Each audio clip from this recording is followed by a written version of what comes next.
Salam sejahtera, salam penuh sukacita. Senang sekali bisa berjumpa kembali dengan seluruh jemaat, seluruh simpatisan gereja GCC dimanapun Anda berada. Hari ini kita kembali melanjutkan pelajaran kita dengan tema dunia roh. Nah, sebelum kita masuk ke pelajaran ini, kita akan berdoa. Mohon Tuhan Yesus pimpin, terutama dengan pimpinan Roh Kudus untuk menyingkapkan dunia roh yang perlu kita ketahui dengan baik. Mari kita berdoa. Di dalam nama Tuhan Yesus Kristus kami berdoa. Terima kasih Tuhan dan Juru Selamat, pelindung dan pendamping kami yang setia. Kami bersyukur Tuhan tetap menyertai memimpin kami, sehingga sesi demi sesi tema dunia roh sudah kami ungkap, kami pelajari, dan itu akan menambah pengetahuan, pembahasan di dalam kehidupan kami, sehingga kami semakin mengerti tentang dunia roh, bagaimana iblis melakukan intervensi-intervensi, iblis melakukan tindakan-tindakan untuk menghancurkan, merusak kehidupan kami, supaya dengan mengetahui dunia roh, kami bisa melakukan antisipasi dan melakukan perlawanan dengan kekuatan Roh Kudus. Pimpin kami kembali untuk memahami sesi ini, dan Roh Kudus terus menyertai menyingkapkan kebenaran ini sehingga bisa menjadi pedoman bagi kami di dalam peperangan di dalam dunia roh. Kami siap belajar di dalam nama Tuhan Yesus Kristus. Amin. Bapak Ibu, kita lihat kembali tema kita. Tema yang akan saya kupas ini adalah dunia roh, dan ini adalah sesi yang ketujuh. Tentu masih banyak sesi-sesi sebagaimana Tuhan menitipkan atau Tuhan menginginkan hambanya menyampaikan kebenaran-kebenaran tentang dunia roh. Maka pelan-pelan kita akan masuk lebih dalam, masuk lebih jauh tentang dunia roh dengan pimpinan Roh Kudus. Nah, dari tema ini lalu saya kembangkan ada judul yang berbeda-beda. Judul yang akan kita kupas pada hari ini adalah terlepas dari pengaruh dan kuasa iblis. Dan ini yang kita harapkan. Karena intervensi pengaruh iblis di dalam kehidupan kita sehari-hari, sadar atau tidak sadar itu begitu nyata. Kalau Anda tidak sadar, mungkin Anda itu saat ini sedang dilingkupi, sedang diintervensi oleh roh-roh jahat untuk menghancurkan hidupmu. Karena pada prinsipnya di dalam Yohanes, Tuhan Yesus mengatakan bahwa iblis atau si jahat ini berusaha untuk mencuri, membunuh, dan membinasakan. Mencuri, dia akan mencuri damai sejahtera, dia akan mencuri sukacitamu, dia akan mencuri kebahagiaanmu, sehingga di dalam keluargamu kehilangan sukacita, damai sejahtera, dan kegembiraan. Dan dia akan membunuh karirmu, dia akan membunuh pernikahanmu, dia akan membunuh karaktermu, dia akan membunuh fisikmu. Nah, itu yang mengerikan. Kalau sudah membunuh fisik, nah itu habis kita. Dan yang paling mengerikan adalah membinasakan. Nah, iblis akan membuat Anda binasa, tidak masuk surga tapi masuk ke neraka. Karena itu begitu pentingnya kita untuk melawan iblis supaya kita tidak dicuri, kita tidak dibunuh, dan kita tidak dibinasakan. Nah, hari ini kita akan mengupas satu tema yang judul yang cukup menarik ini. Rasul Petrus mengungkapkan bahwa iblis adalah musuh bebuyutan yang menjadi musuh semua umat manusia di dunia. Tidak terkecuali orang Kristen. Dengan kata lain, musuh yang satu ini bukan musuh hanya lintas agama. Artinya, semua agama di dunia menghadapi musuh yang sama, yaitu iblis. Ketika semua agama percaya kepada Allah, pasti mereka juga percaya adanya iblis. Percaya ada surga, pasti percaya ada neraka. Oke? Nah, ternyata musuh yang satu ini bukan hanya musuh agama, musuh orang yang percaya Tuhan, musuh teis, tapi juga musuh ateis. Walaupun mereka tidak percaya Tuhan, tapi iblis tetap ada dan intervensi di dalam kehidupan manusia. Karena itulah ini adalah musuh semua umat manusia. Nah, tentu saya akan lebih fokuskan di dalam agama Kristen, karena Kristen inilah yang menjadi sasaran serangan dari iblis untuk menghancurkan iman kita, supaya kita menyangkal Tuhan, meninggalkan Tuhan, dan akhirnya mengalami kebinasaan, masuk ke neraka. 1 Petrus 5:8. Sadarlah dan berjaga-jagalah, lawanmu si iblis berjalan keliling sama seperti singa yang mengaum-ngaum mencari orang yang dapat ditelannya. Bapak Ibu perhatikan, lawanmu si iblis. Artinya iblis ini kita tidak boleh tinggal diam. Tidak boleh kita menyerah, kita tidak boleh pasrah, tapi kita harus lawan iblis ini. Bagaimana kita melawannya? Nah, ini yang paling penting, oke?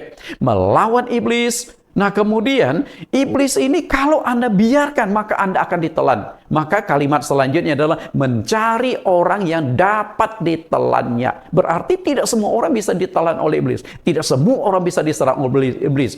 Nah, hanya orang-orang yang tidak waspada, hanya orang-orang yang tidak tahu permainan iblis dalam dunia roh yang akan ditelannya, akan dihabiskan. Dan iblis itu sangat kejam. Maka dilukiskan sebagai singa yang mengaum-ngaum. Singa ganas, pembunuh berdarah dingin.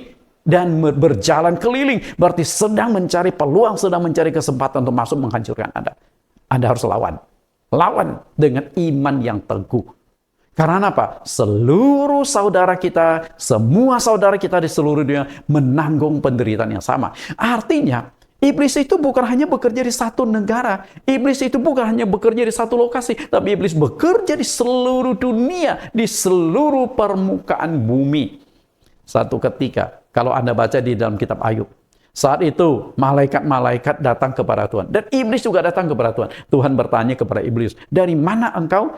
Jawab iblis apa? Dari perjalanan mengelilingi dan menjelajah bumi. 2 kali Tuhan bertanya, dari mana engkau? Iblis sama menjawab, dari perjalanan menjelajah dan mengelilingi bumi. Artinya seluruh bumi ini iblis bekerja. Maka jika Anda tidak antisipasi, tidak sadar, Anda akan habis. Iblis disebut musuh bebuyutan di seluruh umat dunia karena iblis sudah ada sejak awal. Bahkan sebelum manusia diciptakan, iblis sudah ada. Berarti iblis lebih kuno, iblis lebih tua dari manusia. Lalu dari manakah sesungguhnya iblis itu?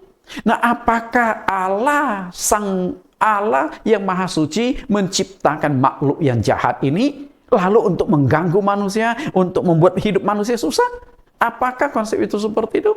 Mungkin ada agama tertentu yang mengatakan iblis itu diciptakan. Ada yang menjelaskan bahwa iblis itu diciptakan dari api. Nah, kalau betul iblis itu diciptakan, berarti Allah menciptakan sesuatu yang jahat untuk mengganggu hidup manusia. Karena itu, pikirkan baik-baik makna filsafat ini, jangan sampai kita salah. Nah, kita akan lihat bagaimana penjelasan Alkitab tentang iblis. Pada suatu masa, jauh sebelum manusia diciptakan, terjadilah peperangan antara malaikat yang baik dengan malaikat yang ingin berontak di sorga. Jadi ini bercerita tentang dunia roh. Dunia yang jauh sebelum Allah melakukan penciptaan selama 6 hari. Jauh sebelum Adam dan Hawa, nenek moyang manusia diciptakan. Di sono, di alam roh sana, sudah terjadi peperangan. Peperangan di sorga. Kita lihat. Wahyu pasal yang ke-12, ayat yang ke-7 sampai ayat yang ke-9. Berarti apa yang tercatat dalam Wahyu ini? Mestinya kalau kita mau urutkan ayat Alkitab ditulis seharusnya ditempatkan sebelum Kejadian pasal 1 ayat 1. Karena Kejadian pasal 1 ayat 1 adalah kelanjutan dari Wahyu pasal 12 ayat 7 sampai 9. Iblis sudah dicampakkan ke bumi. Oke, kita baca dulu ayatnya. Terjadi peperangan di sorga. Wahyu pasal 12 ayat yang ke-7, maka timbullah peperangan di sorga. Mikael dan malaikat-malaikatnya berperang melawan naga itu, dan naga itu dibantu oleh malaikat-malaikatnya. Tetapi mereka tidak dapat bertahan, mereka tidak mendapat tempat lagi di sorga. Jadi awalnya malaikat di sorga itu pecah menjadi 2 kelompok. Satu kelompok yang ingin melakukan kudeta, yang ingin memberontak, ingin menguasai sorga, ingin jadi penguasa sorga yang dipimpin oleh si naga tua ini atau si ular. Nah, sementara ada kelompok malaikat yang ingin supaya Allah tetap menjadi penguasa di sorga. Maka kelompok malaikat yang ingin mempertahankan status Allah sebagai pemilik dan penguasa sorga, pencipta sorga, dipimpin oleh ketua malaikat yang bernama Michael. Nah, ternyata ini 2 kelompok malaikat itu kekuatannya hampir berimbang. Nah, di dalam peperangan tersebut akhirnya Allah turun tangan. Dan Allah akhirnya memberikan hukuman kepada malaikat yang berontak ini. Bagaimana cara hukumannya? Dicampakkanlah ke bumi. Ayat yang ke-9. Dan naga besar itu si ular tua yang disebut iblis atau Satan, yang menyesatkan seluruh dunia, ia dilemparkan ke bawah. Ia dilemparkan ke bumi bersama-sama dengan malaikat-malaikatnya. Bapak Ibu yang saya kasih. Nah inilah masalah terjadi. Ia dicampakkan, ia dilemparkan ke bumi bersama dengan malaikatnya. Jadi malaikat itu berperang dengan malaikat. Cuman ada kedua kelompok malaikat. Malaikat yang baik dan malaikat yang jahat. Nah malaikat yang jahat inilah yang akhirnya berubah total tabiatnya. Dihukum Tuhan. Nah inilah yang disebut iblis atau kelompok-kelompoknya atau Satan dan sebagainya. Bapak Ibu yang saya kasih. Inilah asal-usul atau bagaimana iblis itu terbentuk. Di dalam Kejadian pasal 3 yang pertama, ular yang sudah dicampakkan ke bumi inilah yang akhirnya menggoda nenek moyang kita sehingga melawan perintah Allah. Karena iblis itu memang ingin berontak, maka ditanamkanlah sifat berontaknya itu kepada manusia yang awalnya Tuhan berkata kepada manusia yang ciptakannya di Kejadian pasal 2 ayat 17, pohon pengetahuan tentang yang baik dan jahat jangan kau makan buahnya, sebab pada hari engkau memakannya pastilah engkau mati. Nggak ada kompromi, tidak ada toleransi. Tapi bagaimana kata si ular itu kepada wanita?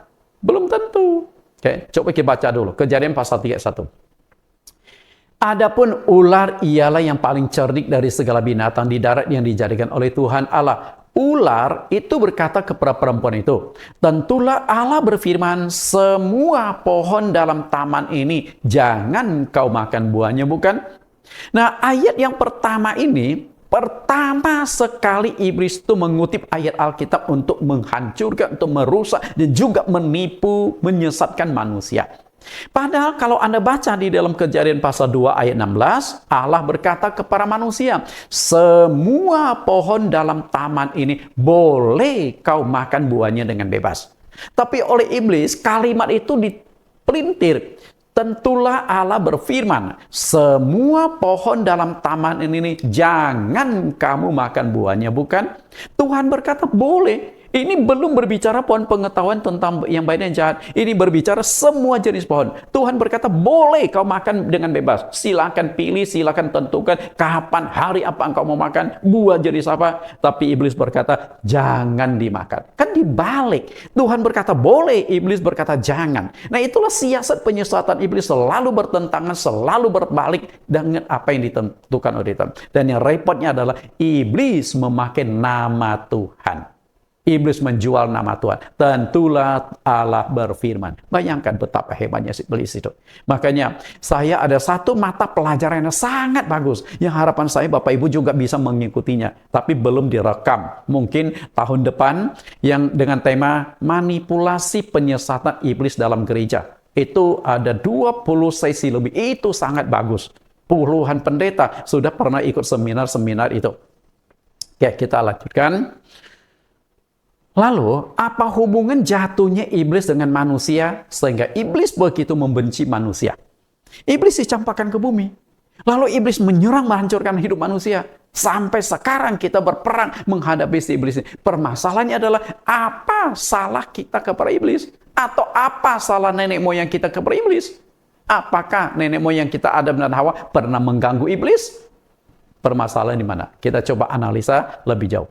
Secara prinsip, ada dua penyebab kenapa iblis begitu membenci manusia, berusaha menghancurkan hidup manusia. Dan kedua penyebab itu, yang pertama adalah karena manusia diciptakan menurut rupa dan gambar Allah. Lalu yang kedua adalah manusia diberikan otoritas menguasai semua ciptaan Allah. Kenapa kedua penyebab ini bisa membuat iblis begitu benci manusia? Oke, kita analisa lebih jauh. Di dalam Kejadian pasal 1 ayat yang ke-26, berfirmanlah Allah, baiklah kita menjadikan manusia menurut rupa dan gambar kita, supaya mereka berkuasa atas ikan-ikan di laut dan burung-burung di udara, dan atas ternak dan atas seluruh bumi, dan atas segala binatang melata yang merayap di bumi. Perhatikan kata, manusia diciptakan menurut rupa dan gambar Allah.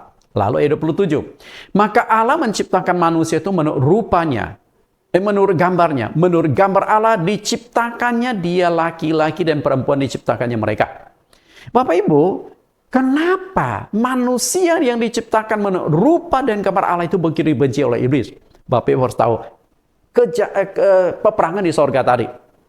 Jadi begini, waktu Allah mencampakkan malaikat yang berontak, si ular, dengan gerombolan-gerombolannya ke bumi, sehingga mereka berubah total tabiatnya menjadi jahat yang disebut iblis ini, mereka itu marah sekali kepada Allah. Karena mereka sudah nggak dapat bagian dari sorga. Kemuliaan, kemewahan, kenikmatan di sorga itu mereka sudah nggak dapatkan lagi akibat mereka, gara-gara mereka berontak itu. Karena itu mereka mau menyerang Allah nggak bisa. Jadi mereka begitu benci karena diusir dari sorga. Jadi sama seperti kalau Anda sudah diusir dari sebuah rumah, Anda pasti benci sama orang yang mengusir Anda dari rumah itu.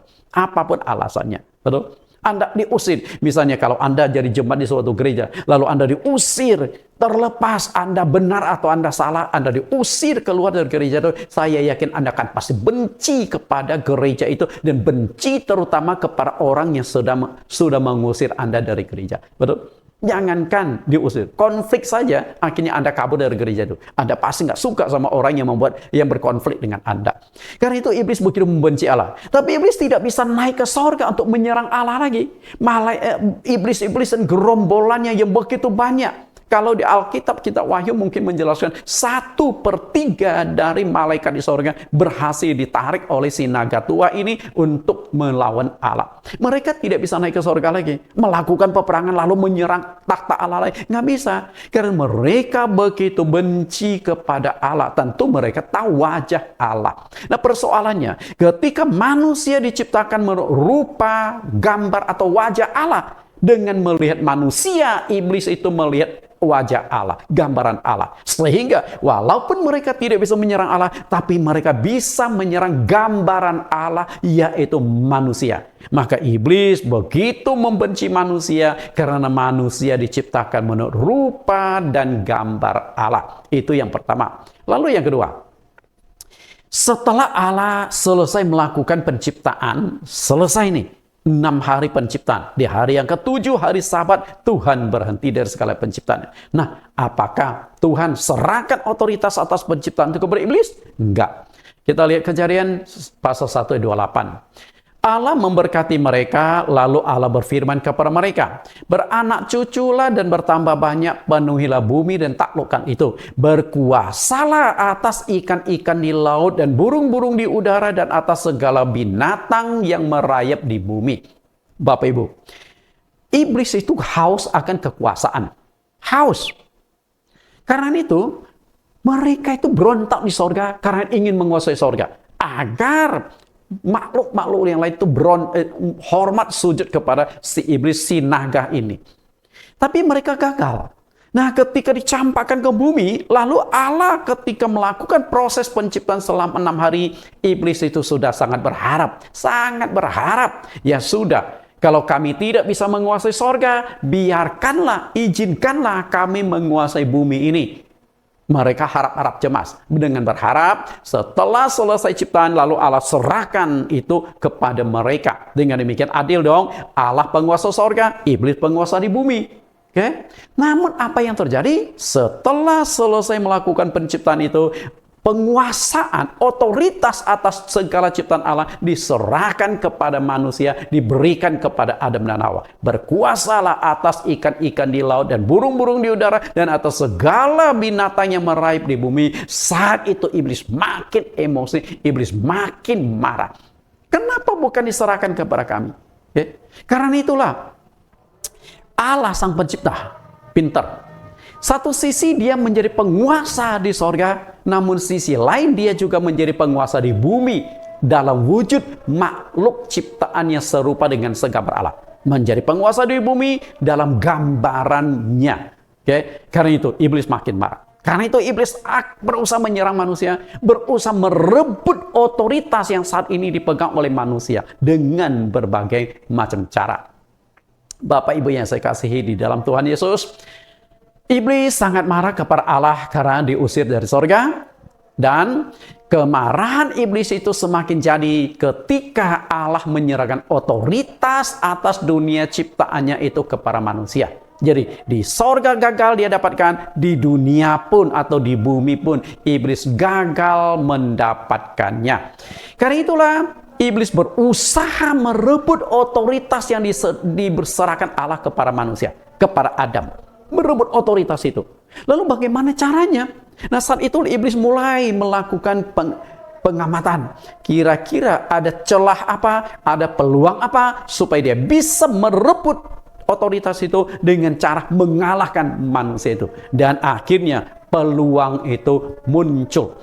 Ketika Allah menciptakan semua pohon-pohonan, ternyata Allah juga menciptakan sebuah pohon yang disebut pohon pengetahuan tentang yang baik dan yang jahat itu. Setelah ciptakan, lalu Allah berkata kepada manusia, jangan kau makan buahnya, pada hari engkau memakannya, pastilah engkau mati. Jadi iblis mencari peluang, seperti singa. 1 Petrus pasal 5 ayat 8, singa yang mengaum-ngaum berkeliling mencari orang yang dapat telannya. Jadi iblis selalu mencari celah, selalu mencari peluang. Karena itu jangan Anda berpikir Anda itu aman. Enggak. Segala celah iblis bisa masuk.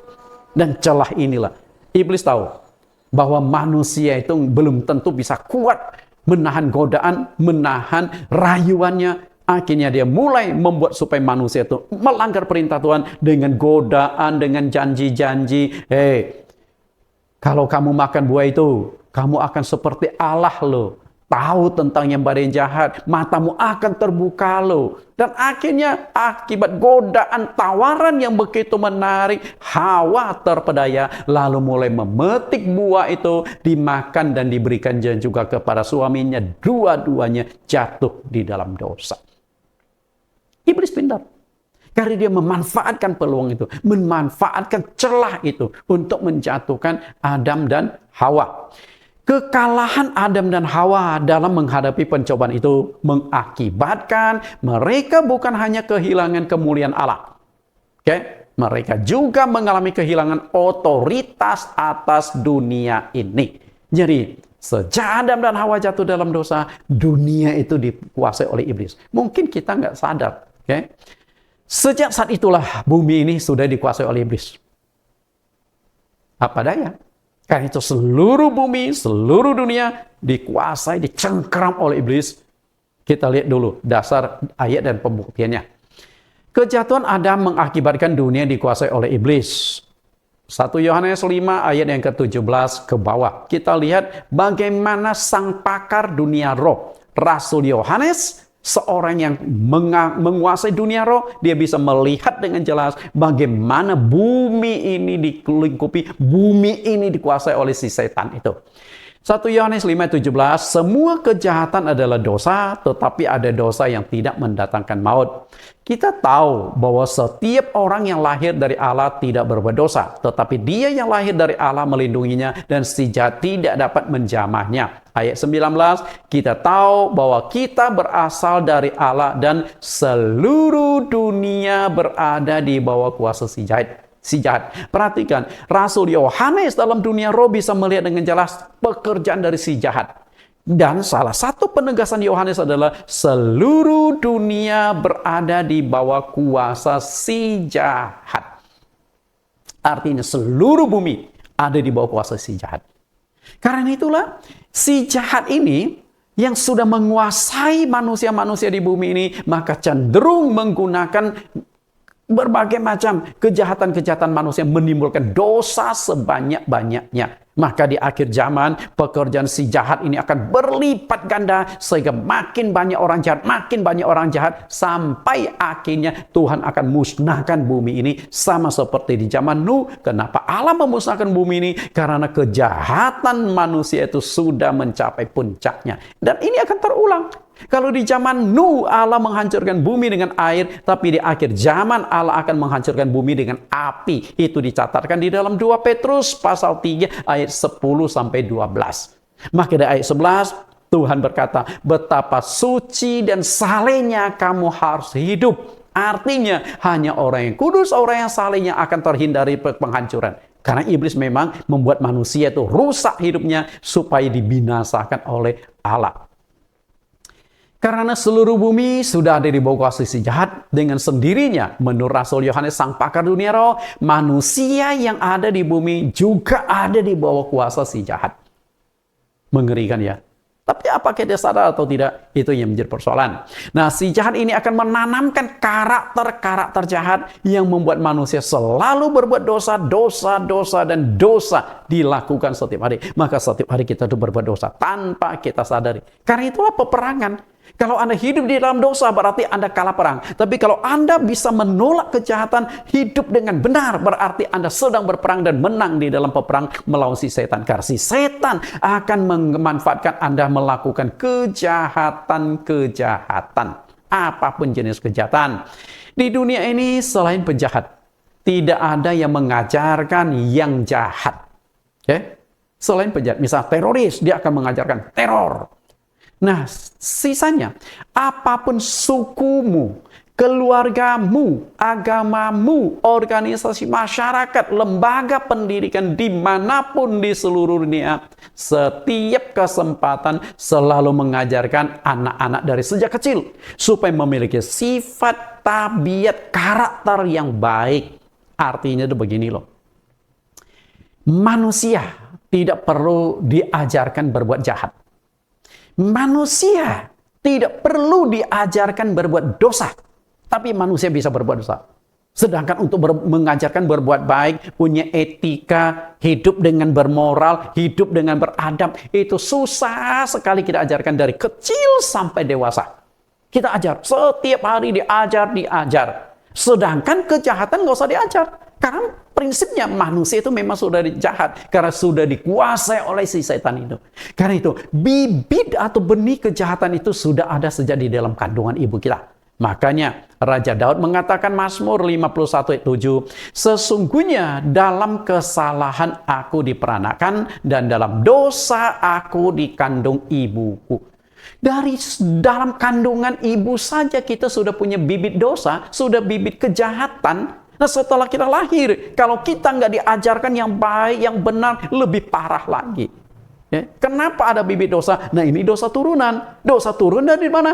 Adam dan Hawa kalah di dalam peperangan, mengakibatkan dosa masuk ke dalam diri mereka. Lalu dosa itu turun-temurun sampai hari ini. Jadi semua manusia di muka bumi punya dosa turunan gara-gara pekerjaan si setan atau si iblis ini. Dia sudah menguasai manusia. Jadi dari lahir pun kita sudah dikuasai. Karena itu bukan jaminan bahwa Anda keluarga pendeta nih, suami pendeta, istri pendeta, lalu anaknya lahir tanpa dosa. Enggak, ini tetap berlaku. Walaupun pendeta, suami istri hidup kudus, walaupun pendeta, suami istri sudah dibaptis, sudah benar di mata Tuhan, dibenarkan, tapi bayi yang di dalam kandungan masih terikat dengan dosa turunan. Nah, tinggal Anda percaya atau enggak ayat ini. Percaya enggak? Nah, kalau Anda tidak percaya, akhirnya Anda membiarkan dosa turunan itu menjalar, menguasai kehidupan Anda kalau tidak diselesaikan. Itu persoalannya. Lalu bagaimana menyelesaikan dosa turunan? Nah, bagian bawah kita akan kupas, oke? Bukti nyata bahwa dunia sudah dikuasai oleh iblis sejak nenek moyang kita jatuh dalam dosa, terbukti pada saat Tuhan Yesus dicobai di padang gurun. Iblis mengklaim, kita lihat apa yang diklaim oleh iblis. Dia mengatakan bahwa dunia ada di bawah kuasanya. Nah, apakah iblis sembarang mengklaim? Coba kita baca dulu dasar ayatnya, baru kita akan tahu. Karena saya yakin, iblis itu berhadapan dengan Yesus. Dan iblis tahu siapa Yesus itu sesungguhnya. Dia tahu segala sesuatunya. Ketika iblis berkata, semua itu sudah menjadi milikku. Apakah klaim itu kosong? Lalu Yesus dibohongi, oh itu sudah milikku loh. Yesus akan komplit, itu milik Bapakku loh. Bapakku yang ciptakan loh. Tapi Yesus tidak mengklaim itu. Coba kita analisa dulu ayatnya. Perhatikan klaim dari si iblis pada waktu Tuhan Yesus dicobai di padang gurun saat iblis menawarkan kemuliaan dunia kepada Tuhan. Matius pasal yang keempat ayat 5-6. Kemudian ia membawa Yesus ke suatu tempat yang tinggi. Dan dalam sekejap mata ia memperlihatkan kepadanya semua kerajaan dunia. Kata iblis kepadanya, segala kuasa itu serta kemuliaannya akan kuberikan kepadamu. Sebab semuanya itu telah diserahkan kepadaku dan aku memberikan kepada siapa saja yang ku kehendaki. Perhatikan, apakah klaim dari si iblis ini kosong? Segala sesuatu yang ada di dunia telah diserahkan kepadaku. Kenapa bisa sampai diserahkan? Karena Adam dan Hawa kalah di dalam peperangan itu. Otoritas yang Allah serahkan kepada Adam gagal dipertahankan Adam, sehingga direbut, diambil alih oleh si iblis itu. Karena itulah Adam gagal di dalam pencobaan. Dan bagaimana supaya dunia itu bisa ditarik kembali menjadi milik Tuhan? Maka Yesus mewakili Adam untuk menghadapi pencobaan iblis. Jadi pencobaan iblis di pencobaan yang dialami Yesus di padang gurun adalah mengulang kembali pencobaan yang gagal dipertahankan Adam, dan Yesus harus menang. Bapak Ibu yang saya kasih. Nah, di dalam pencobaan itu ada kemiripan.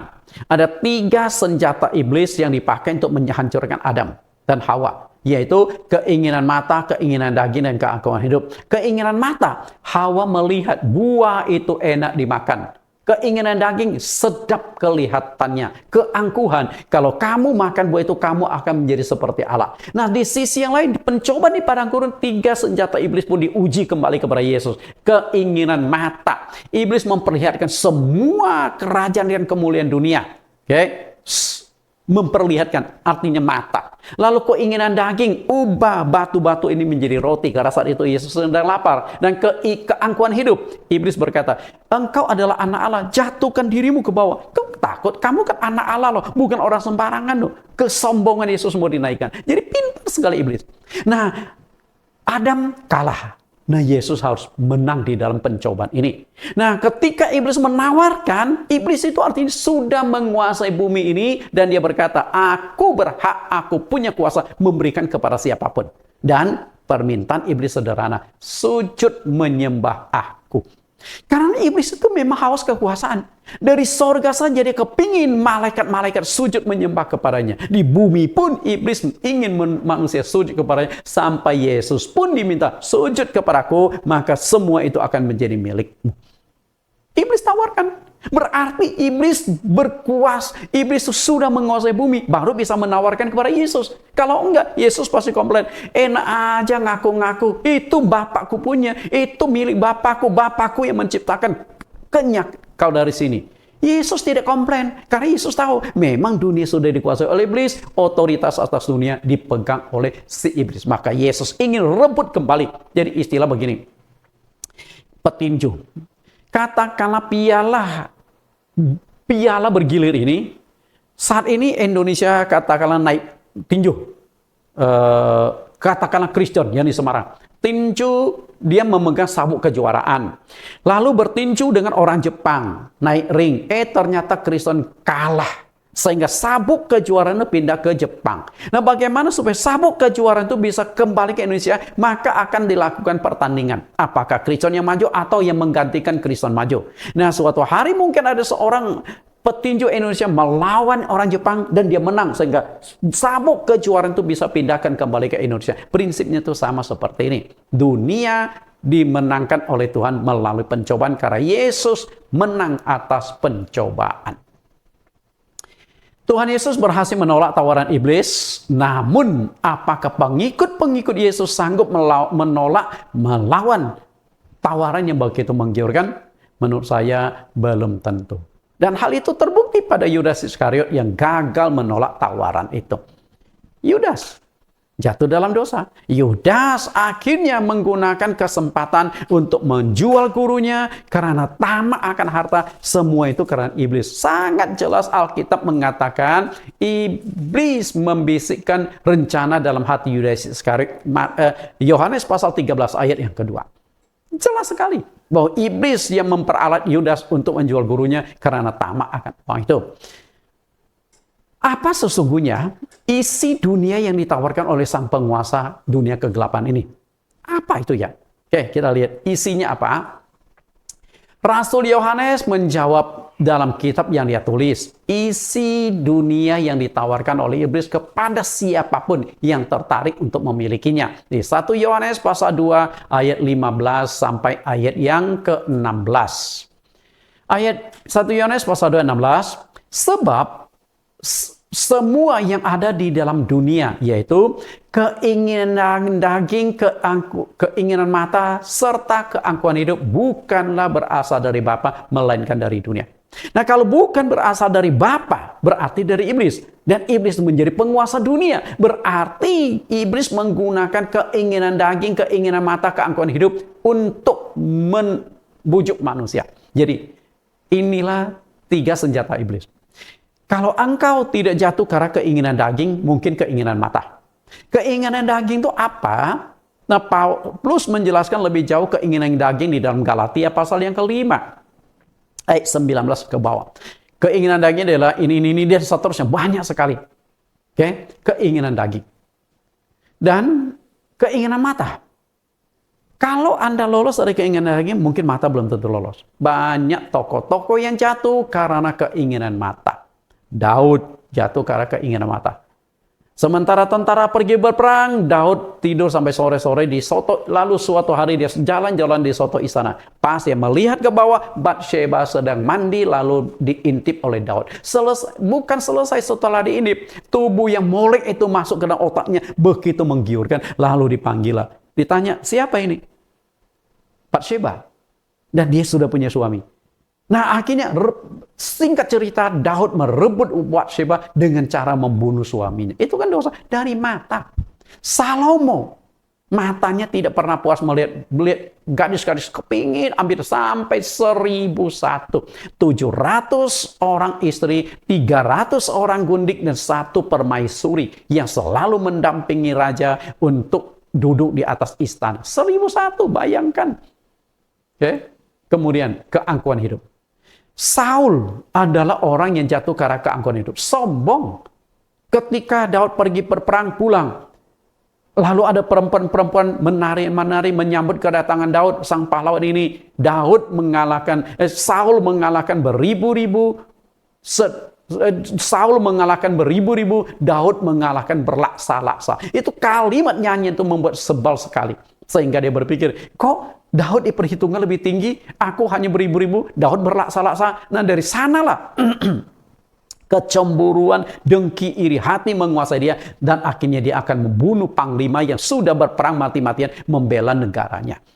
Dengan berbagai macam cara. Sampai akhirnya Saul pun dirasuk oleh setan. Nah, inilah. Jadi engkau kalau tidak jatuh karena daging, mungkin jatuh karena mata. Kalau enggak, jatuh karena keangkuhan hidup. 3 senjata iblis. Ayat 15, janganlah kamu mengasihi dunia dengan apa yang ada di dalamnya. Jikalau orang mengasihi dunia, maka kasih akan Bapa tidak ada di dalam orang itu. Kalau engkau berhasil menolak dunia, Allah masuk. Tapi kalau Anda mengundang dunia, keinginan-keinginan masuk, Allah yang keluar. Karena itu pilihan ada di tangan kita. Maka tema yang kita kupas pada hari ini, judulnya, terlepas dari pengaruh dan kuasa iblis. Jika Anda gagal lepaskan diri dari kuasa dan pengaruh iblis, maka Anda akan tetap hidup di dalam dosa. Karena gagal. Jadi hidup ini peperangan, Bapak Ibu. Setiap hari kita berperang, menghadapi berbagai macam orang, kita berperang. Orang mempengaruhi kita, membuat kita berbuat dosa, membuat kita marah, kesal. Itu peperangan semua. Karena itu tidak mudah peperangan tersebut. Karena itu kalau kita tidak sanggup melepaskan diri dari pengaruh dan kuasa iblis, berarti kita tetap hidup di dalam dosa. 1 Yohanes pasal yang ke-38, barang siapa yang tetap berbuat dosa berasal dari si iblis. Perhatikan, tetap berbuat dosa artinya tetap hidup di dalam dosa. Sebab iblis berbuat dosa dari mulanya. Untuk inilah anak Allah menyatakan dirinya, yaitu supaya membinasakan perbuatan-perbuatan iblis itu. Perhatikan kalimat yang saya buat pergantian warna dan diberi garis bawah. Barang siapa tetap berbuat dosa, berasal dari iblis. Sebab iblis berbuat dosa dari mulanya. Karena itu, jika hari ini hidupmu masih tidak benar, hidupmu masih tidak beres, berarti engkau masih dicengkeram, masih dikuasai oleh iblis, masih dipengaruhi iblis. Anda harus lepaskan. Okay? Kalau tidak, maka engkau bukan milik Allah, tapi milik si jahat itu sendiri. Nah, yang menjadi pertanyaan kita hari ini adalah bagaimana kita terlepas dari pengaruh, dari kuasa iblis, sehingga iblis tidak lagi mempan untuk menghancurkan hidup kita. Kita kuat di dalam Tuhan. Bagaimana caranya? Nah, kita akan lihat solusi yang ditawarkan oleh Rasul Yohanes, sang pakar dunia roh. Tentu solusi yang disampaikan Rasul Yohanes juga bersumber dari Tuhan, karena dia menuliskan berdasarkan apa yang Tuhan inginkan. Secara prinsip, ada dua hal yang sangat penting bagi umat Kristen untuk terlepas dari kuasa dan pengaruh iblis. Yang pertama adalah baptisan air, yang kedua adalah dipenuhi Roh Kudus. Jadi kembali ke sini nggak jauh. Cuman Anda benar-benar sudah menjalankan atau belum. Atau benar nggak yang Anda jalankan. Oke, kita lihat dulu.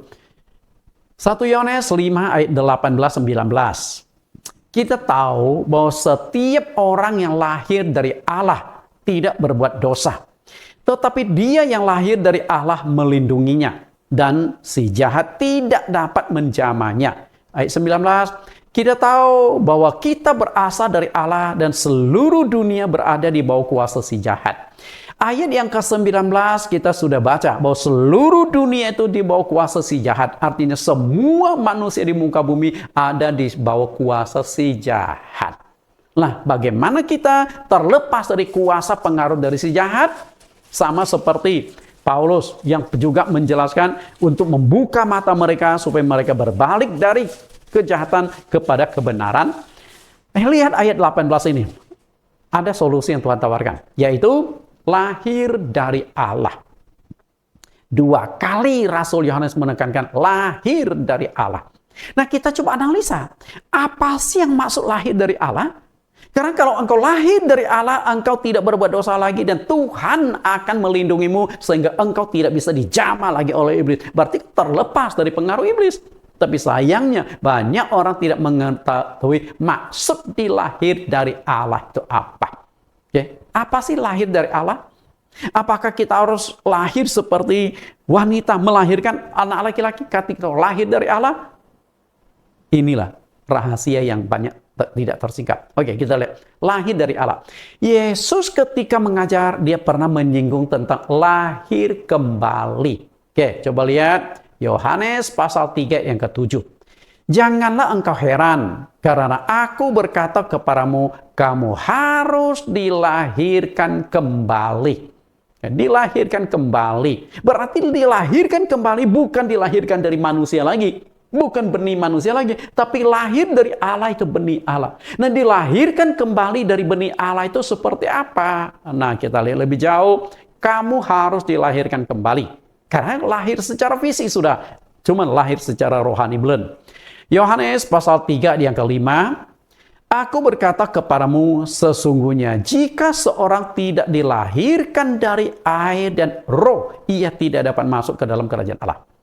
Ternyata kamu harus dilahirkan kembali agar terlepas dari iblis, terlepas dari pengaruh kuasa iblis adalah dilahirkan kembali dari air dan roh. Nah, kita dibuat bingung lagi nih. Apa sih yang dimaksudkan dilahirkan dari air dan roh?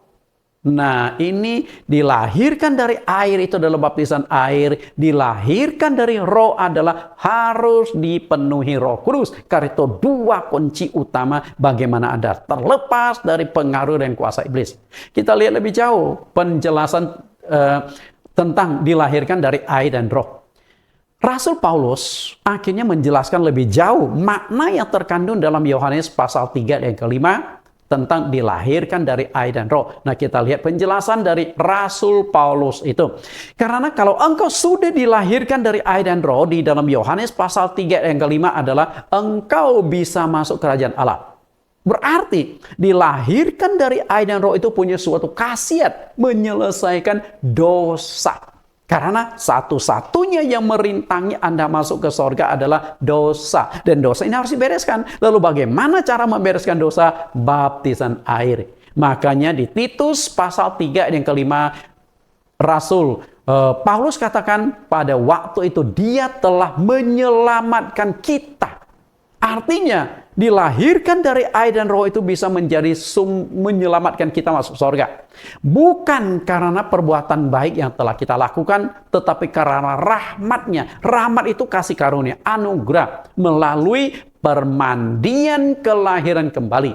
Jadi kelahiran kembali itu dilahirkan dari air itu permandian. Permandian itu dimaknai sebagai baptisan dan pembaharuan yang dikerjakan Roh Kudus. Berarti semua umat Kristen harus dibaptis dan dipenuhi Roh Kudus agar terlepas dari pengaruh, terlepas dari cengkeraman dari iblis.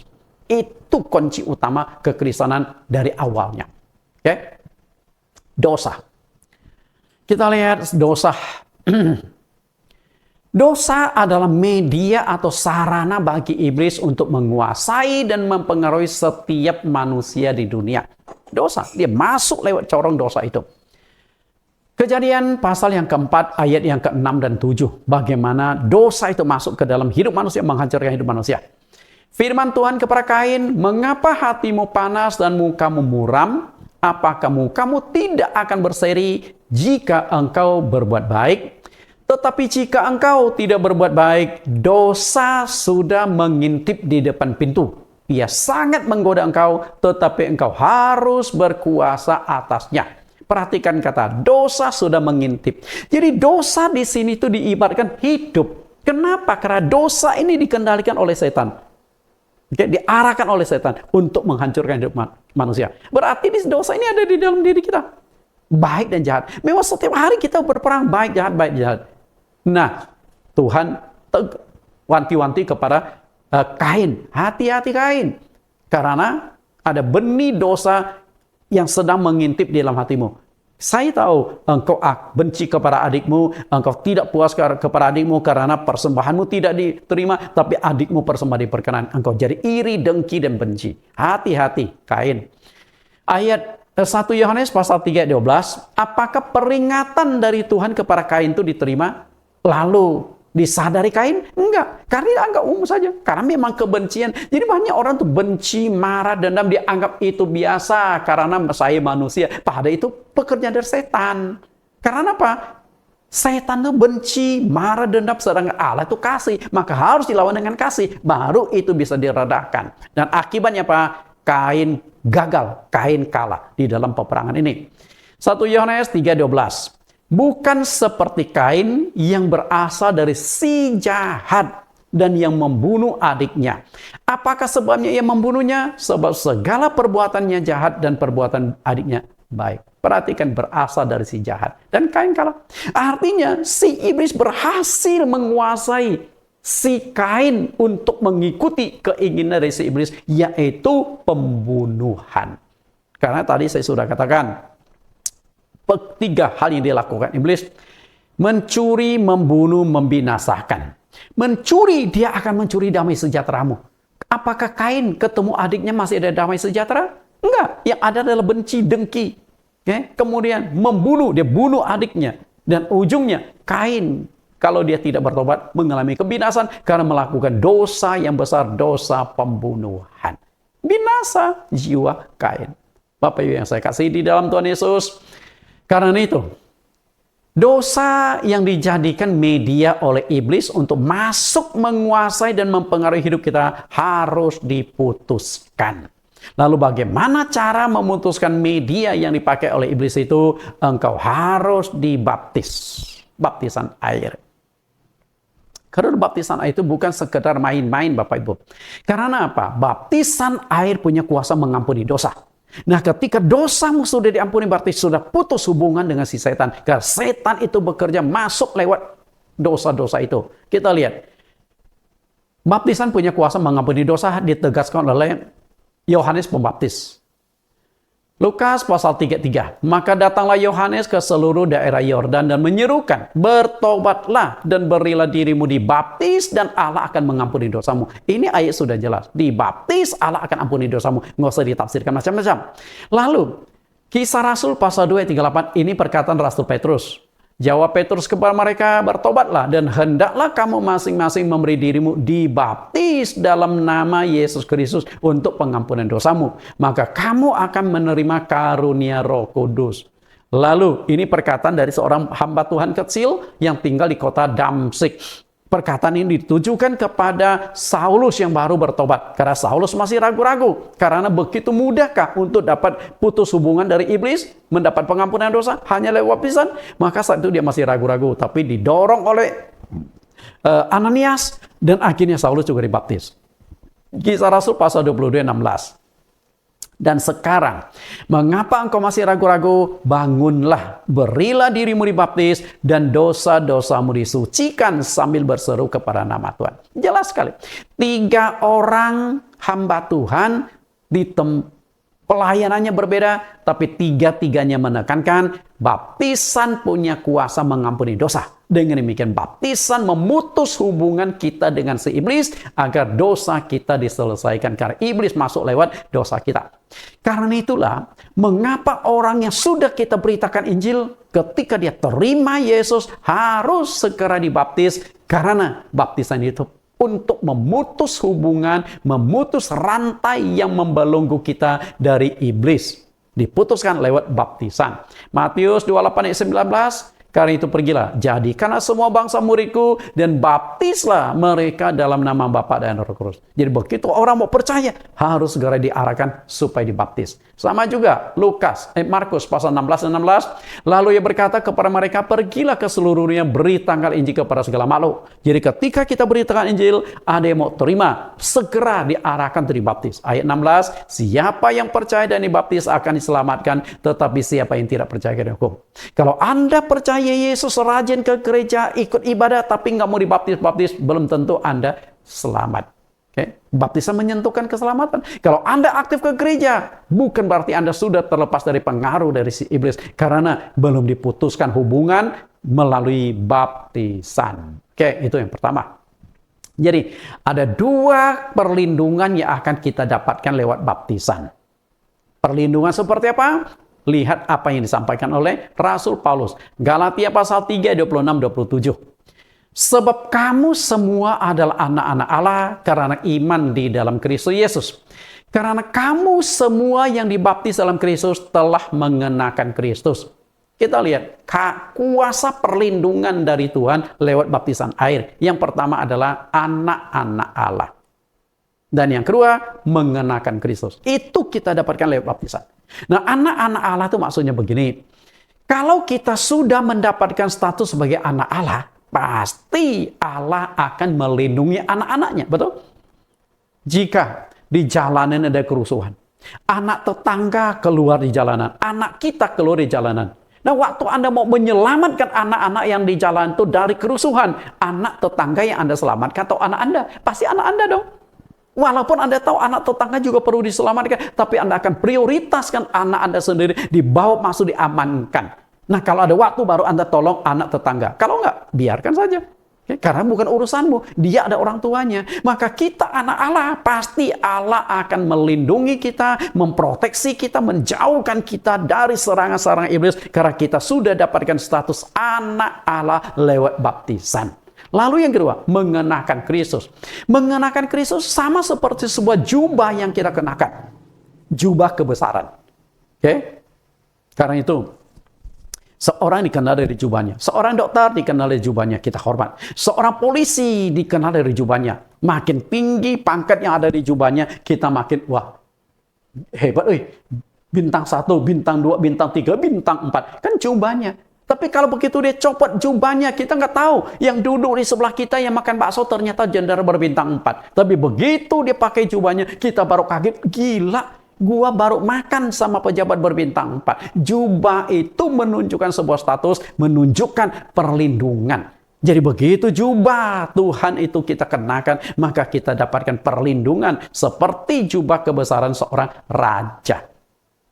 Karena itu 2 perlindungan. Sama seperti jubahnya Elia diserahkan kepada Elisa. Dan Elisa akhirnya mendapat penyertaan perlindungan dari Allah karena jubah Elia sudah diserahkan. Otoritas Allah sudah diserahkan kepada dia. Jadi penting sekali. Nah, itu yang pertama. Lalu yang kedua. Yang kedua, cara kedua untuk terlepas dari pengaruh dan kuasa iblis adalah harus dipenuhi Roh Kudus. Jadi baptis dan dipenuhi Roh Kudus, dua hal itu yang tidak bisa dipisahkan. Boleh dikatakan itu adalah satu paket. Apakah Anda pernah mendengar kalimat roh yang ada di dalam kamu lebih besar? Pernah Anda dengar? Kalimatnya sering kali diucapkan oleh seorang pengkhotbah di atas mimbar. Roh yang ada di dalam kamu lebih besar. Okay. Nah, repotnya banyak pengerja di gereja, banyak jemaat, dan banyak juga hamba-hamba Tuhan yang ikut latah mengucapkan kalimat itu tanpa mengerti makna yang dimaksudkan. Okay. Roh yang ada di dalam kamu lebih besar, jangan takut. Nah, pertanyaan saya adalah, roh ini yang ada di dalam diri kita lebih besar itu menunjukkan roh kita atau roh Allah? Gitu loh. Nah, kalau ditafsirkan roh kita lebih besar dari roh di dunia ini, salah tafsir. Yang dimaksudkan di sini sebenarnya adalah roh Allah yang ada di dalam diri kita lebih besar. Nah, sehingga kalau lebih besar kita bisa menaklukkan roh-roh lain termasuk roh-roh jahat. Pertanyaan saya adalah, apakah roh Allah atau Roh Kudus sudah tinggal di dalam hatimu atau belum? Nah, kalau Roh Kudus belum ada di dalam hatimu, rohmu tetap lebih kecil dari roh yang ada di dalam dunia. Jadi jangan ucapkan kalimat roh yang ada di dalam diri kita lebih besar dari yang lain. Karena apa? Pada prinsipnya dari semua roh yang paling lemah adalah roh manusia. Secara prinsip roh itu ada 4. Allah, malaikat, iblis, dan manusia. 3 roh tidak punya fisik. Yang punya fisik adalah manusia. Manusia itu lemah. Roh manusia itu lemah. Ya, kita lihat Allah, kemudian ada malaikat dan iblis. Ini kekuatannya setara. Yang sempat terjadi peperangan sore, kekuatannya setara. Nah, kemudian di paling bawah adalah manusia. Binatang tidak punya roh, tumbuhan tidak punya roh. Yang punya roh ada 4. Karena punya roh, maka 4 ini bisa interaksi. Binatang nggak bisa. Suatu hari kalau Anda melihat seekor monyet ke gereja bawa Alkitab, dia bukan berarti punya roh. Itu hanya dilatih. Begitu masuk ke gereja bawa Alkitab, duduk 5 menit, lalu keluar dapat pisang. Besok dia datang lagi. Itu dilatih. Karena apa? Roh itu bisa berinteraksi. Hewan-hewan nggak bisa mencari Tuhan, tidak bisa menyembah Tuhan karena tidak punya roh. Hanya punya insting naluri untuk bertahan hidup. Nah, yang punya roh ini, 4-4-nya bisa interaksi. Karena itulah, dari keempat roh ini, manusia punya roh yang paling lemah. Karena itu, Allah bisa intervensi, malaikat bisa intervensi, iblis bisa intervensi atas kehidupan manusia. Nah, bagaimana supaya roh kita itu lebih diperkuat? Berarti kita membutuhkan roh yang lebih besar masuk di dalam diri kita sehingga kita bisa menaklukkan roh yang lain. Nah, inilah yang disebut Roh Kudus. Okay. Nah, kalau Anda punya Roh Kudus, Anda lebih besar rohnya daripada yang ada di dunia. Termasuk iblis akan takluk, akan tidak bisa mempengaruhi, tidak bisa intervensi hidupmu. Dengan kekuatan sendiri, Anda tidak mungkin bisa lolos melawan kuasa iblis. Karena kuasa dan kekuatan manusia ada di bawah level kekuatan si iblis. Jadi, kita nggak berdaya. Karena itu, satu-satunya adalah kita harus dipenuhi Roh Kudus. Pada prinsipnya, roh manusia itu paling lemah dari semua roh yang ada. Karena itu manusia membutuhkan pertolongan roh yang lebih besar daripada dirinya. Nah, kita lihat dasar ayatnya yang lebih besar itu. 1 Yohanes 4:4, kamu berasal dari Allah, anak-anakku, dan kamu telah mengalahkan nabi-nabi palsu itu. Sebab roh yang ada di dalam kamu lebih besar daripada roh-roh yang ada di dalam dunia. Perhatikan roh itu ditulis huruf besar, artinya roh Allah atau Roh Kudus. Nah, kalau Anda sudah dipenuhi roh Allah atau Roh Kudus, baru Anda bisa mengklaim ayat ini. Kalau enggak, Anda nggak bisa klaim, karena roh Anda tetap lebih kecil. Anda masih bisa diintervensi, masih bisa dikuasai. Nah, roh yang kecil ini, yang lemah ini, membutuhkan dukungan dari roh yang lebih besar. Karena ini tuh di dalam dunia, hanya ada 2 macam roh yang bekerja. Malaikat tidak boleh intervensi.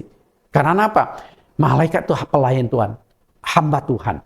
Sedangkan yang bertentangan dengan Tuhan itu adalah iblis. Maka ada 2 kekuatan. Sehingga di 1 Yohanes 4 ayat 1, Yohanes mengatakan, jangan percaya akan setiap roh, tapi ujilah roh-roh itu. Apakah mereka berasal dari Allah? Sebab banyak nabi palsu telah muncul dan pergi ke seluruh dunia. Jadi ada dua roh yang selalu bertentangan. Dari Alkitab kita dibuka, sudah dua roh yang bertentangan. Allah dengan si ular tua ini, Allah dengan si iblis ini bertentangan, manusia ada di tengah-tengah.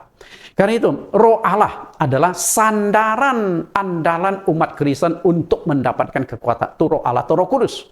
Sedangkan roh jahat adalah andalan atau sandaran dari para nabi palsu, dukun-dukun, tukang sihir, dan mereka yang berkecimpung dalam dunia yang berkaitan dengan si iblis itu. Jadi, dukun bisa menyerang orang, bisa santet orang, bukan kekuatan sendiri, tapi dia menggunakan roh yang lebih besar dari dia, itu roh jahat untuk menyerang orang. Jadi dua kekuatan itu. Bapak Ibu yang saya kasih, nah dua ini bertentangan. Karena itu jika ada roh Allah, roh kudus di dalam diri kita, maka iblis tidak bisa menyerang. Tidak ada dukun yang bisa menyerang Anda, tidak ada santet yang bisa menyerang Anda, karena ada perlindungan dari roh kudus di dalam dirimu. Jadi betapa pentingnya roh kudus di dalam hidup kita. Keluaran pasal yang ke-7 10, Musa dan Harun pergi mendapatkan Firaun, lalu mereka berbuat seperti yang diperintahkan Tuhan.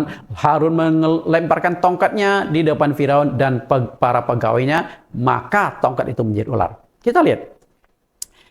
Roh Allah di dalam kalung lebih besar, atau kuasa Allah lebih besar dari kuasa setan. Waktu Allah mengutus Musa, Allah suruh Musa ubah tongkat menjadi ular. Dan Musa perhatikan, tongkat dilempar ke tanah jadi ular. Itu mujizat besar loh. Karena apa? Benda mati, tongkat bisa punya nyawa hidup. Dari kayu akhirnya bisa muncul darah, daging, tulang, lengkap. Benda hidup, benda mati dijadikan hidup, intinya. Nah, apakah hanya Allah, apakah hanya Musa yang sanggup melakukan itu? Enggak. Ternyata setan pun punya tingkat kemampuan melakukan hal yang sama persis. Nah, kita lihat ayat yang ke-11. Kemudian Firaun pun memanggil orang-orang berilmu dan ahli-ahli sihir, dan mereka pun ahli-ahli Mesir itu membuat yang demikian juga dengan ilmu mantra mereka. Artinya mereka berhasil. Sebatang tongkat dijampi-jampi, dilemparkan ke tanah, jadi ular. Nah, kalau Anda ada saat itu hadir, ular Musa sudah ada, ular tukang sihir Firaun sudah ada, Anda sulit bedakan mana ular dari Tuhan dan mana ular dari setan. Karena sama, bukan berarti ular dari tukang sihir itu kepala dua, ular kepala dua. Enggak, sama persis. Susah dibedakan. Tapi pembedaan terakhir baru akan ketahuan. Keluaran 7:12. Masing-masing melemparkan tongkatnya dan tongkat-tongkat itu menjadi ular. Tetapi tongkat-tongkat Harun menelan tongkat-tongkat mereka. Tangkap nggak? Artinya tongkat Harun, tongkat yang dibuat oleh Harun berhasil menelan tongkat-tongkat dari tukang sihir. Artinya kuasa Allah, roh Allah lebih besar daripada roh-roh yang lain. Nah, inilah harus kita pegang. Nah, roh Allah lebih besar itu tidak lain adalah Roh Kudus. Karena itu, Roh Kudus akan memberikan kuasa dan kekuatan bagi kita. Lukas 24 ayat 49, ini janji Tuhan kepada murid-muridnya sebelum dia disalibkan. Dan aku akan mengirimkan kepadamu apa yang dijanjikan Bapakku. Tetapi kamu harus tinggal di dalam kota ini sampai kamu diperlengkapi dari kekuasaan dari tempat yang tinggi. Artinya dari tempat yang tinggi akan turun kuasa. Supaya melengkapi murid-murid dalam pelayanan, menyertai murid-murid dalam pelayanan. Lalu kuasa itu kuasa apa? Kisah Rasul pasal 1:8. Tetapi kamu akan menerima kuasa kalau Roh Kudus turun ke atas kamu. Berarti kuasa yang Tuhan tawarkan di Lukas pasal 24 ayat 49 adalah Roh Kudus. Penulis Injil Lukas dengan penulis Kisah Para Rasul orang itu sama, yaitu Dr. Lukas. Penjelasan Lukas 24 ayat 49 itu lebih rincikan di di Kisah Rasul pasal 1 ayat 4 sampai 5, kemudian 1 ayat 8. Yang dijanjikan Allah adalah Roh Kudus. Nah, ketika engkau sudah dikuasai Roh Kudus, memberitakan Injil pun penuh kuasa. Bisa taklukkan setan, bisa menaklukkan hal-hal pekerjaan-pekerjaan dari si iblis. Roh Kudus. Rasul Paulus mempraktekkan kuasa Roh Kudus ketika ia memberitakan Injil kepada Gubernur Sergius di Pafos. Satu kali Paulus beritakan ini sampai di Pafos dan dia bertemu dengan seorang gubernur. Nah, gubernur ini ternyata bernama Sergius Paulus. Kalimat nama belakang mirip dengan Paulus. Sergius. Ini dicatatkan di dalam Kisah Rasul pasal yang ke-13 ayat 6 sampai 12. Sekilas kita akan lihat bagaimana Paulus menggunakan kuasa Roh Kudus untuk menaklukkan si setan ini. Kisah Rasul pasal yang ke-13 ayat 6. Ketika mereka mengelilingi seluruh pulau itu sampai ke Pafos. Di situ mereka bertemu dengan seorang Yahudi bernama Bar Yesus. Unik ya. Ada kata Yesus juga, ada tambah barnya. Jadi Yesus pergi ke bar gitu kali ya. Ia seorang tukang sihir dan nabi palsu. Yesus Allah yang sejati, ini Bar Yesus tukang sihir, dipakai oleh setan. Kemudian ia adalah kawan gubernur di pulau itu. Kenapa gubernur bisa berteman dengan seorang tukang sihir? Karena gubernur itu nggak tahu bahwa ini pekerjaan setan. Yang dilihat gubernur adalah kesaktian. Dia sanggup melakukan sihir, melakukan tanda heran dan mujizat. Ini tukang sihir ini. Sergius Paulus nggak tahu. Sang gubernur nggak tahu kuasa yang dipakai oleh Bar Yesus adalah kuasa setan.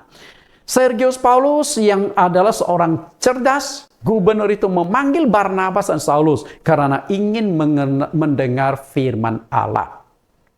Tetapi Elimas, demikianlah nama dalam bahasa Yunani, tukang sihir itu menghalang-halangi mereka dan berusaha membelokkan gubernur itu dari imannya.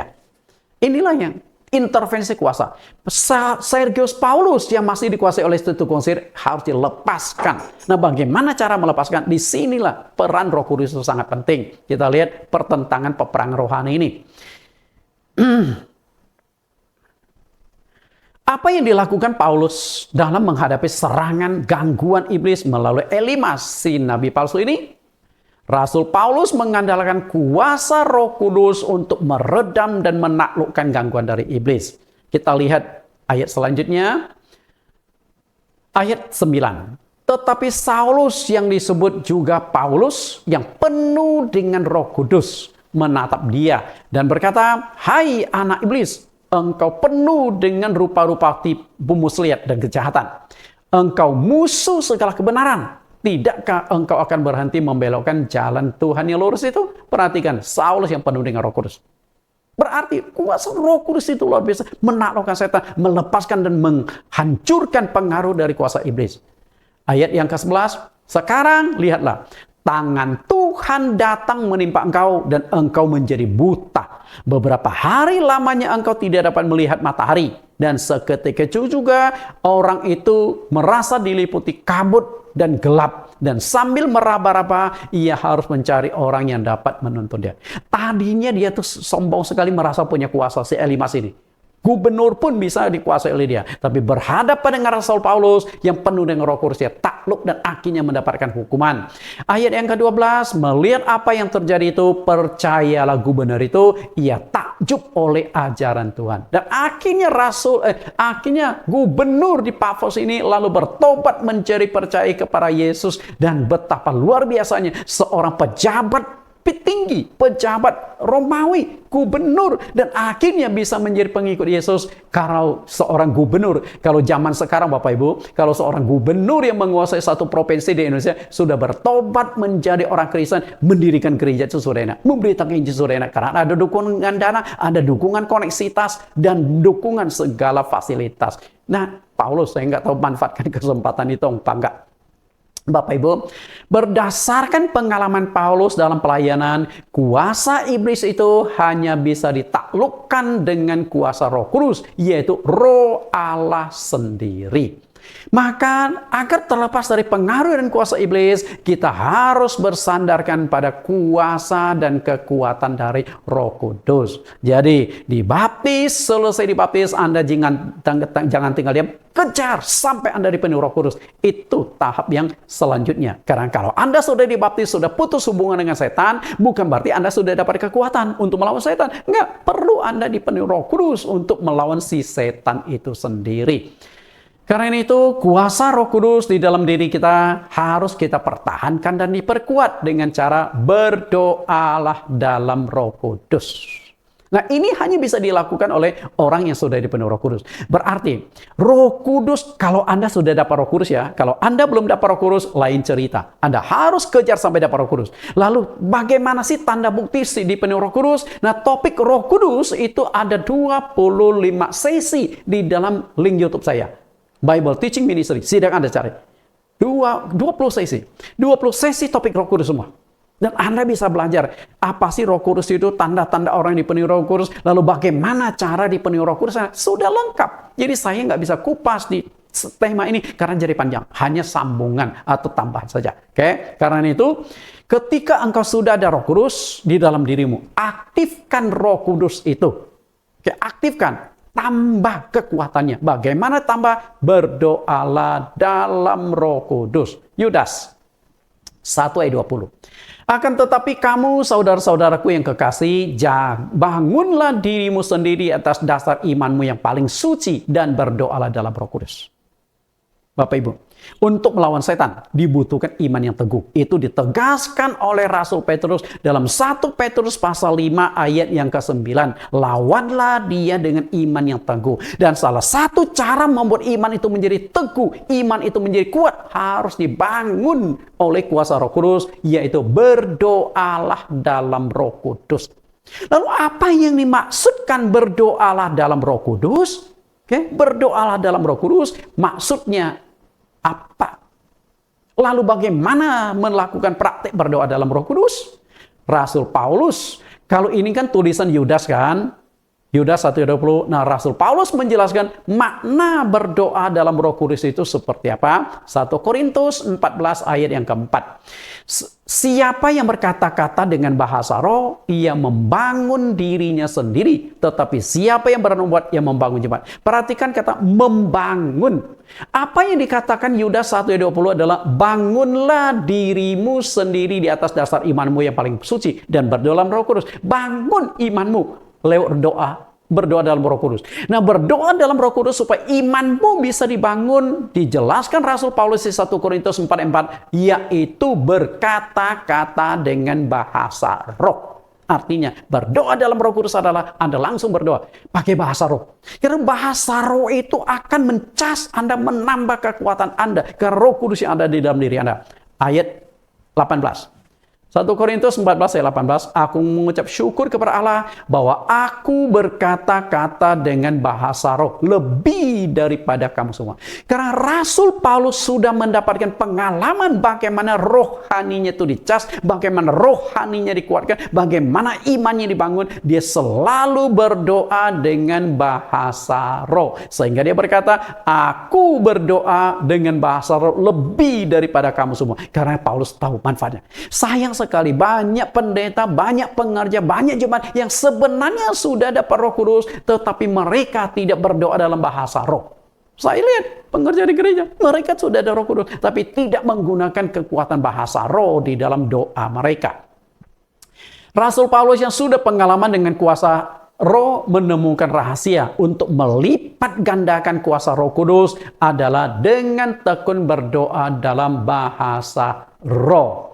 Karena itu, kalau Anda sudah ada Roh Kudus di dalam dirimu, seringlah berdoa pakai bahasa roh.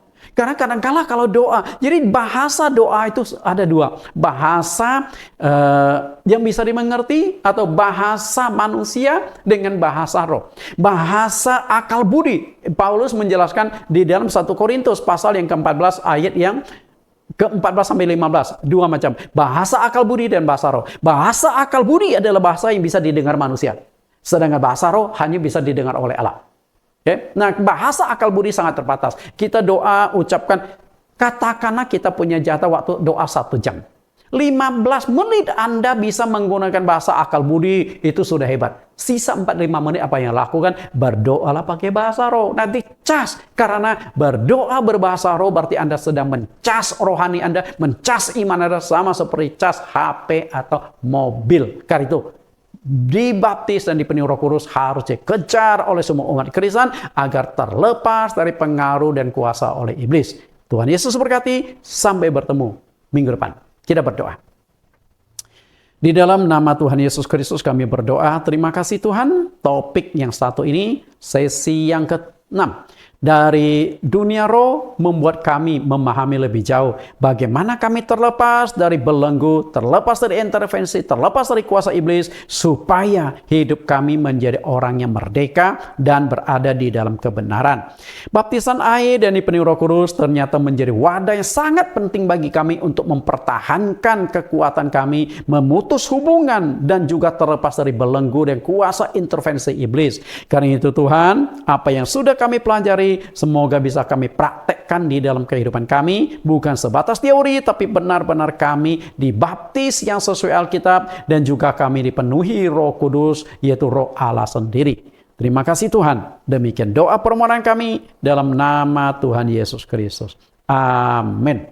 Sampai bertemu minggu depan dengan tema yang sama, dunia roh, dengan judul-judul yang lebih menarik lagi.